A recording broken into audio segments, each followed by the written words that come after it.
Zee 24 तास एक पाऊल पुढे। बातमी आहे पिंपरी चिंचवड मधल्या एका भामट्याची। आधार कार्ड बनवून देतो असं सांगत शेकडो नागरिकांना गंडा घालणाऱ्या भामट्याला अटक करण्यात आलेली आहे। आधार कार्ड बनवून देण्यासाठी त्यानं अजब शक्कल लढवली, पण शेवटी तो जाळ्यात अडकलाच। पिंपरी चिंचवड मधल्या फिनो या सरकारनं आधार कार्ड बनवून देण्यासाठी नेमलेल्या कंपनीत काम करणाऱ्या एका भामट्यानं अजब शक्कल लढवली। राजेश इंद्रजित प्रसाद असं या भामट्याचं नाव। तो सकाळी आधार कार्ड बनवून देणाऱ्या या कंपनीत काम करायचा आणि संध्याकाळी या कंपनीतलं साहित्य घेऊन जायचा। या साहित्याचा वापर करत त्याने देहू रोड परिसरात कार्यालय थाटलं आणि नागरिकांकडून 300 ते 500 रुपये घेऊन आधार कार्ड बनवून देण्याचा धंदा सुरू केला।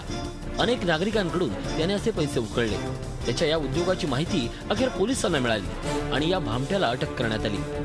सदरचा इसम हा जाधववाडी कुदळवाडी येथील नागरिकांना 500 रुपये व इतर मोबाईलला घेऊन त्या आधारे कार्ड जर पैसे दिले नाहीत तर कार्ड मिळणार नाही असे सांगून त्यांच्याकडून खंडणी उकळत असते। आरोपीला जरी अटक करण्यात आली असती तरी त्याने अनेक जणांना अडचणीत आणले, पण वेळीच त्याला अटक झाल्यामुळे आणखीन अनेक जणांची फसवणूक होणं मात्र टळलंय। झी 24 ताससाठी कैलासपुरी, पिंपरी चिंचवड। झी 24 तास एक पाऊल पुढे।